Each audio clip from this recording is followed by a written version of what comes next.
பணக்காரன் குடியேற பாட்டாளி வீடு கட்டுறான் ஆனாலும் அவனுக்கோர் வீடில்ல யாரு கேட்கிறான் பல பேரு தான் உடுத்த நெசவாளி நூல நெய்யறான்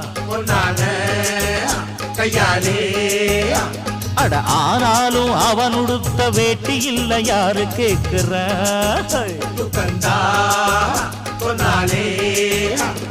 சம்பளம் வாங்கியது முழுசா வீட்டுல சேர்த்திடுங்க மத்திய யார் பறிப்பா பறிச்சா முட்டிய பேத்திடுங்க அஞ்சாம தொழில செஞ்சா நம்ம யாராச்சும் அசப்பானா ஒன்னாக இருந்தாக்கா இங்கே வாலாட்ட நினைப்பானா